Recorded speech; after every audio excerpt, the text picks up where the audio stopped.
Congresswoman, good to see you. Thank you so much for joining me. I know you've kind of been running around. What's happening with this in the House right now? Because I know the Senate was reconsidering something. They're going to send something stripped down back to the House. Is it going to be another party line vote? Will it pass? Yeah, everything will be party line vote on this. And what you were talking about with Build Back Better, it's going to add almost $400 billion to the deficit. We're told this would literally cost nothing and will cost the American people dearly. And with the Biden administration, we're seeing President Biden with the inflation crisis we're having. They think more spending is going to help inflation when we know more spending is going to cause greater inflation.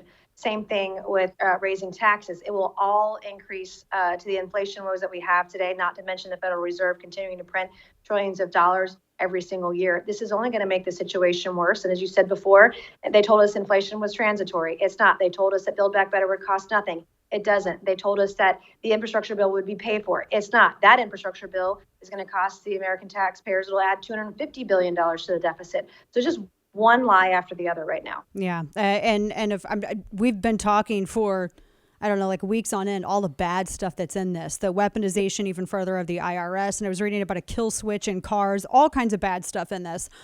So we'll keep our eye on it. I want to switch gears because you recently, you went to Taiwan. I want to get into that. And you went to Taiwan. This was like last week with part of a delegation. And I was pulling up the story where you used Republic of Taiwan in a tweet and it made the Communist Party of China incredibly mad.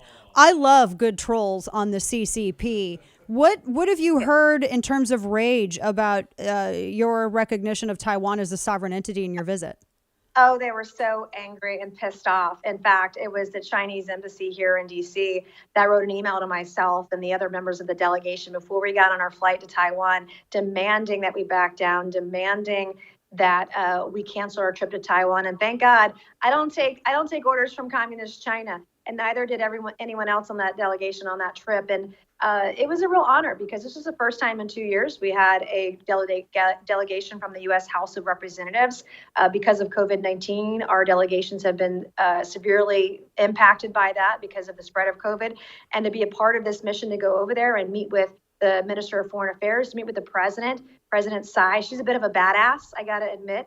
And I've heard from so many people around the world, and mind you, not just Republicans who love that tweet, but Democrats as well. And I had Taiwanese people coming up to me in tears when I was over there, thanking me for the head nod, for the acknowledgement and recognition that they are a free and democratic society, and that we should be doing what we can to protect those freedoms. If we lose it there, we can lose it anywhere. And I think that's extremely important to realize, remember how important the Asia-Pacific, Indo-Pacific region is to freedoms and democracies everywhere around the world. I really took that away from this visit.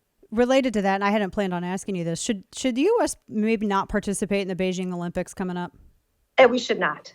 Whether that's from a government standpoint or just pull out altogether, the fact that we have such human rights atrocities, that we turn our backs on the genocide with the Uyghurs, all because we don't want our iPhones to cost $5,000 or our next, KitchenAid mixer. We don't want to spend $800 on it, right?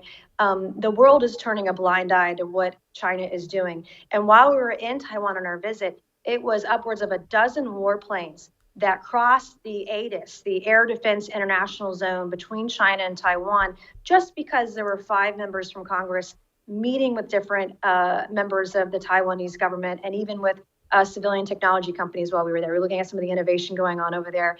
And so it's not us, it's them, and the world needs to hold them accountable. And it's not just militarily. There are non-kinetic economic ways to do that. Pulling out of the Olympics would be one method to do that. Also, having more free trade agreements with different countries around the world and pulling some of our manufacturing out of China to make sure that China understands any aggression toward any of our friends or allies or partners around the world. It'll be costly and expensive and unaffordable to the communist China. Yeah, I wish that we had an administration that would put forward that message, because it's peace through strength, and people need to understand that. That's how to do it. We're talking with Congresswoman Nancy Mace.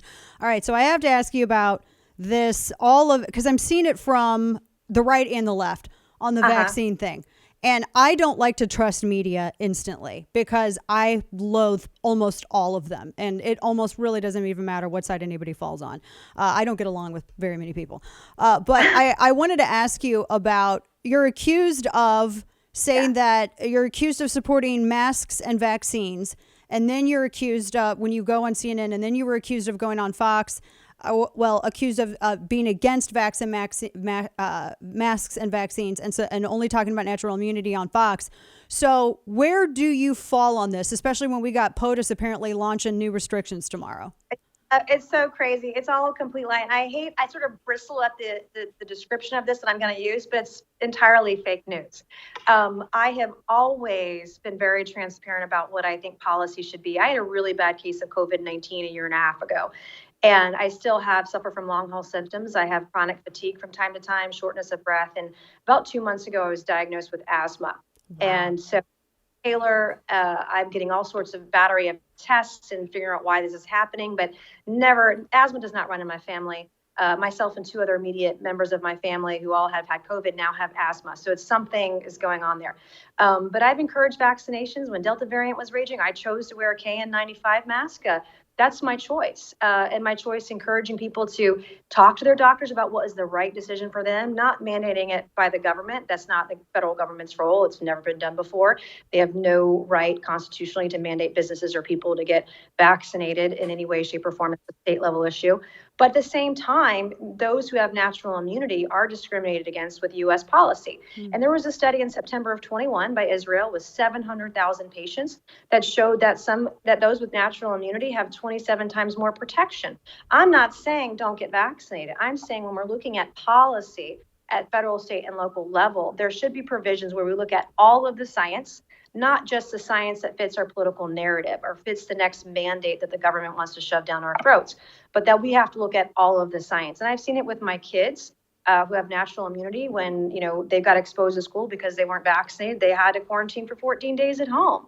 Of course, didn't get COVID-19, but there just should be some provisions and protections in there for those who have had it and perhaps still have natural immunity and treat those equally. That's science, right? That's definition of science, not the definition of Dr. Fauci's science, which is he is science, right? There's nobody else. Yeah. So it's a matter of very reasonable, pragmatic, and scientific when approaching it at all levels. So this, and we're talking with Representative Nancy Mace, because I was reading this Washington Post piece says that because they don't have all the details ironed out yet, apparently Biden's going to come out tomorrow and talk about Americans coming back into the United States, and it doesn't matter if one of the things I think that they're still trying to determine is, doesn't matter if you had it, natural immunity, doesn't matter if you've had the full vax and 11 trillion boosters, you're going to have to self-quarantine for 7 days. Apparently that's one of the things they're considering. I don't even know how that is enforced, and how would Republicans push back on that? Because that sounds ludicrous.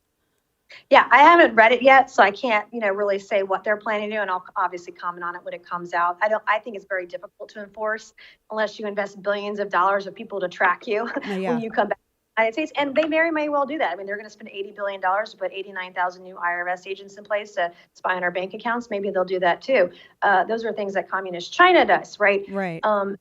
With this administration, what they have done multiple times over, whether it was the eviction moratorium or mandating vaccinations at businesses, the federal level, it's all been unconstitutional. And I would not expect anything less from the Biden administration at this juncture. Yeah. I have to ask you too, in your profile, it said you were at one time, you waitressed at Waffle House. And when you interviewed to get a job there, did they ask if you could fight? No, but I dropped out of school when I was 17. So I do have a fighting spirit in me. And you know why I bring this up? Because I looked at your timeline. Timeline before you joined me on air. You have been fighting with Marjorie Taylor Greene for 24 hours now. Talk to me about this. What is going on? I stopped last night. I did it for about maybe 12 hours yesterday. I have been equal opportunity when I've been held people accountable. If they are bigoted or racist, it's incumbent upon us to hold ourselves accountable. And if we don't, we're going to lose people. We'll lose independence. We'll lose women in the suburbs, particularly going into a very important midterm election. We have got to take our country back.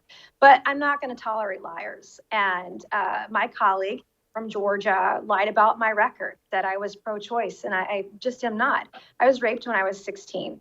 And I've been an advocate for rape survivors most of my adult life. And also for women who are victims of incest. And I'm pro-life, I always have been, but I do have exceptions for women who are raped or victims of incest. That is the Republican Party platform. And to be lied about, to have she doctored videos of me to make it look like I'm pro-choice, lying about my record. I'm the only one that can defend myself and defend my record. And I am a fighter, and I'm going to stick up for myself. I'll stick up for my constituents, my state, and my country when I feel it's necessary to do so. And I said what I wanted to say yesterday, and then I stopped. And, she's continuing on. It is what it is. But I'm not going to be bullied. You're not going to allow someone to lie about my record. What's going on in our country is devastating right now. I'm watching Nancy Pelosi put our Constitution through a shredder every single day. And I'm a single mom with 2 kids I'm raising in this country. It's a different nation today than it was when you and I were growing. I'm willing to fight for my kids. I'm willing to fight. And that's why, because you have all these other, because you went to Taiwan, which I thought was an amazing thing. And I thought that you did something that not a lot of other lawmakers did. And it got so lost in this back and forth. Because I think, correct me if I'm wrong, I think it started with the Lauren Boebert thing with Congresswoman Boebert and the Illinois Mar. And I think you were on CNN, and I guess they had asked you about it. Not fully. I did not watch that interview. I just saw a headline about it. Sure. And I have condemned Ilhan Omar's anti-Semitism. I've condemned Maxine Waters when she incited violence at a riot. I've condemned violence, whether it was Paul Gosar in anime, like somebody's going to get killed. Somebody's going to get hurt. And I condemned Lauren Boebert's remarks. I thought they were inappropriate. But I also, talked about how she recognized that it was wrong and she apologized for it.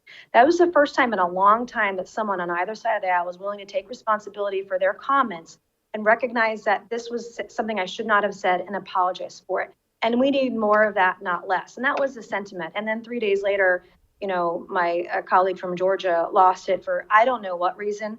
I think that there is a gap of people that are conservative, but also sane. I want to win back the majority next year. The only way we can do that is if we are united, all factions of our party. Agree. And we bring independence back to the fold.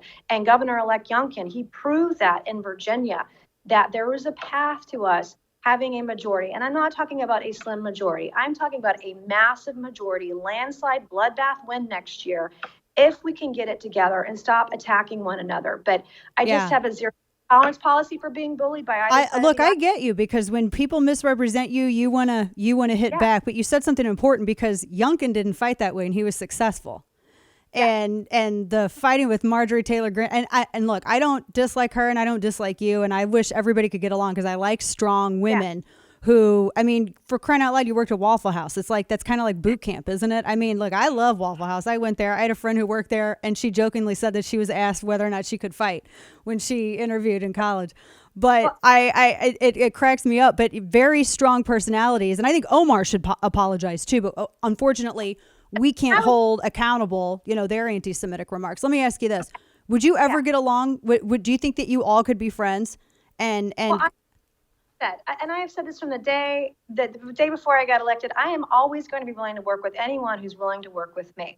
I've broken a lot of barriers in my life. I got there by fighting. I was the first woman to graduate from the Citadel, the Military College of South Carolina.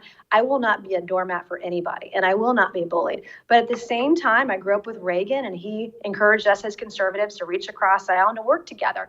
And that's my message to anybody here today. I will work with you if you're willing to work with me, and move forward and move this country forward in a way that wins it for the American people. Better health, better prosperity, better economy, better future for all of our kids and grandkids. And that's what is most important to me more than anything else. There you go. Well, I hope that you all can get along. I'm happy that you guys aren't fighting anymore, because like I said, I thought the Taiwan thing got overshadowed by all of that. I've been talking about Taiwan actually for quite some time now, and probably 4 or 5 days, because it got almost an international incident. But the other thing I want to mention too is, given the vitriol in our environment right now, I am a single mom, and I now carry a gun everywhere I go. I have 6 guns now. I have 4 new pistols I got this summer.